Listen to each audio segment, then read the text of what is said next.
ইউনূস সরকারকে আমি আগেই সন্দেহ করতাম, এই লোকটা তো এনজিওর লোক, এই লোকের চারপাশে তো বেশ্যারা আছে, বড় বড় লুচ্চারা আছে, বড় বড় ধর্ষক এদের পাশে আছে। আমি এর জন্য প্রথম বলেছিলাম, পুরাণ প্রেম ভোলা যায় না।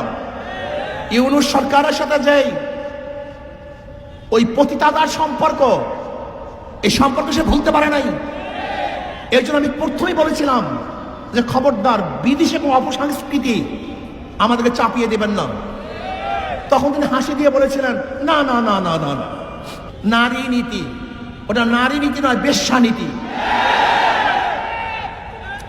আমি প্রথম যখন ইউনূস সরকারের সাথে দেখা করতে গেছিলাম, এই আমার সামনে আছে আমাদের মহাসচিব, যুগ্ম মহাসচিব, অনেক কথাবার্তা বলার পরে আমি স্পেশাল বলেছিলাম, জনাব কোন অবস্থাতেই পাশ্চাত্যদের কোন আদর্শ নীতি সংস্কৃতি আমাদেরকে চাপিয়ে দিবেন না।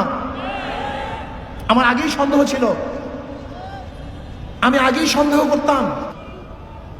আজকে আমাদের মা বোনদেরকে আপনি বিশ্বা বানাবেন, আমাদের মা বোনদেরকে খানকি বানাবেন, আমাদের পুরুষদেরকে লুচ্চা বানাবেন। বলতে পারেন, হুজুর যৌনকর্মী বললেন না কেন, যৌন শিল্পী বললেন না কেন, পতিতা বললেন না কেন, এই খারাপ শব্দ ব্যবহার করলেন না কেন? বলতে পারেন। আমি তো মনে করি শয়তানেরা, দুষ্টরা এই সমস্ত খারাপ শব্দগুলিকে ভালো শব্দের দ্বারা পরিবর্তন করে ওদেরকে এই কাজে লিপ্ত করতে চায়। সমাজের মধ্যে শব্দগুলি কেন আসছে? সমাজের মধ্যে শব্দগুলি কেন সৃষ্টি করা হয়েছে? সমাজের মধ্যে খারাপ শব্দগুলি কেন চয়ন করা হয়েছে? চোর কি আপনি কি বলবেন? ডাকাত কি বলবেন? খুনি কি বলবেন? ধর্ষক কি বলবেন? এই শব্দগুলি কেন প্রয়োগ করা হয়েছে? যেন মানুষ এই কাজগুলি না করে, মানুষ যেন এই কাজগুলিকে ঘৃণা করে। আপনি খারাপ কাজের সুন্দর সুন্দর শব্দ প্রয়োগ করে ওই খারাপ কাজকে ভালো বানাবার চক্রান্ত করতেছেন। এইটাই বড় শয়তানি। এই নারী নীতি প্রণয়নকারী এরা কারা? এরা কোথা থেকে আসছে? এরা ওই টান বাজারে জন্ম হওয়া লোকগুলি, ওই টান বাজারে জন্ম হওয়া নারীরা একজন ভদ্র বিশিষ্ট সতী নারীদের আইন প্রণয়ন করে কিভাবে? ওই নারীগুলি আমার স্ত্রীর আইন প্রণয়ন করে কিভাবে? ওই নারীগুলি আমার মায়ের আইন প্রণয়ন করে কিভাবে? ওই নারীগুলি আমার মেয়ের আইন প্রণয়ন করে কিভাবে? আমার মেয়ে সতী, আমার স্ত্রী সতী, আমার মা সতী, সে একজন নারী। আমার মায়ের, আমার বোনের, আমার মেয়ের, আমার ফুফির, আমার নানির, আমার খালার আইন ওই বেশ্যারা করবে কিভাবে? ওই বেশ্যাগুলি সাহস কোথায় পেয়েছে? আমি বিশ্বাস করি এই বিশাল চক্রান্ত চলতেছে। ইউনূস সরকারকে হটাবার এটা চক্রান্ত। সবগুলি ভারতের দালাল, এই সবগুলির সাথে ক্যালকাটা সংযুক্ত আছে, সবগুলির সাথে ক্যালকাটা সংযুক্ত। আপনারা দেখুন, কোন অবস্থাতেই বাতিল নয়। এই প্রস্তাব দেওয়ার সাহস কিভাবে পেয়েছে বাংলাদেশে? ওদেরকে বিচার করতে হবে, বিচারের আওতায় আনতে হবে। এই ঢাকার বুকে প্রকাশ্য বিচার করতে হবে, যেন ভবিষ্যতে এই ধরনের কোনো প্রস্তাব আনতে কেউ সাহস না পায়। আমার মেয়েকে, আমার বোনকে, আমার ভাগ্নিকে, আমার মাকে বেশ্যা বানাবার যারা চক্রান্ত করতেছে, ওদের চেয়ে বড় শত্রু আর কেউ হতে পারে না। নারী নীতির প্রত্যেকটা পৃষ্ঠায় পৃষ্ঠায় ধর্মবিরোধিতা করা হয়েছে, প্রত্যেকটা পৃষ্ঠায় পৃষ্ঠায় ধর্মকে অপমান করা হয়েছে, প্রত্যেকটা পৃষ্ঠায় পৃষ্ঠায় এই বাঙালি জাতি সংস্কৃতিকে ধ্বংস করে নতুন এক বিদেশি চক্রান্তকে বাস্তবায়ন করার চক্রান্ত চলতেছে। এটা আমরা মানতে পারি না। মানা তো দূরের কথা, এটা প্রস্তাব কিভাবে দিয়েছে এই ইউনূস সরকারকে জানতে চাই।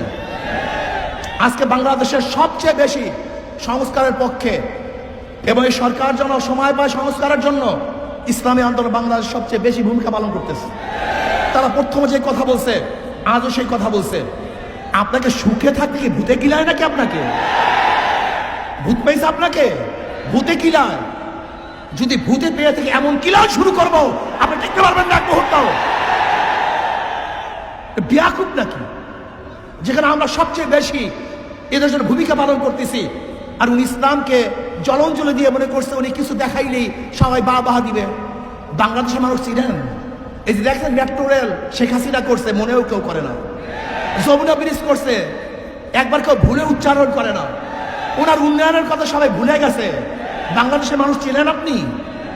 ইসলামকে বাদ দিয়ে, ধর্মকে বাদ দিয়ে আপনি যদি গোটা বাংলাদেশের স্বর্ণ দিয়ে বান্ধিয়ে দেন, স্বর্ণ, প্রত্যেকটা মানুষের শরীরে স্বর্ণের পোশাক থাকে, প্রত্যেকটা বাড়ি যদি মরমর পাথরের থাকে, আর আপনি একদিন ধর্মের বিরোধিতা করবেন, ওই সমস্ত পাথর আর সমস্ত স্বর্ণ আপনার মুখের মধ্যে ছুঁড়ে ফেলবে মানুষ, ছুঁড়ে ফেলবে, থুক পাবে আপনার মুখের মধ্যে, থুক পাবে আপনার মুখের মধ্যে, থুক পারবে বাংলাদেশের মানুষ আপনার মুখের মধ্যে। আপনি ভেবেছেন আমরা সবাই আপনাদেরকে খুব সাহস যোগাই, প্রশংসা করতেছি। যারা প্রশংসা করে তারা বদনাম করতে সময় নেবে না, যারা তারিফ করে আপনাকে গালি দিতে সময় নেবে না। খবরদার, ওই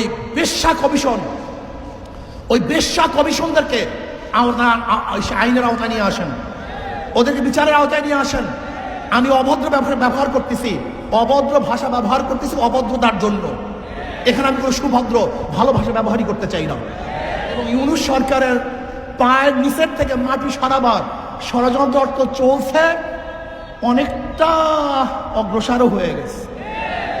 লোকটা বুড়া মানুষ, মুরব্বী মানুষ, ভদ্র মানুষ, খুবই ভদ্র মানুষ, কিন্তু মনে রাখতে হবে যে আপনার চারপাশে যারা আছে ওরা কিন্তু ভদ্র না, ওরা অসভ্য।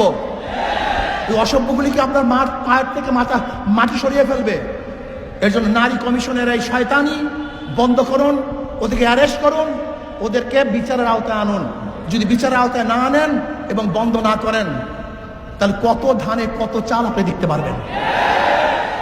শেখ হাসিনা সরকার কিন্তু তোয়াক্কা করেনি, আন্দোলন করে বিদায় দিয়েছে। আর আপনার অবস্থা তো আমরা ভালো মতোই জানি না, আপনার অবস্থা কোথায়, আপনার শক্তি কোথায়।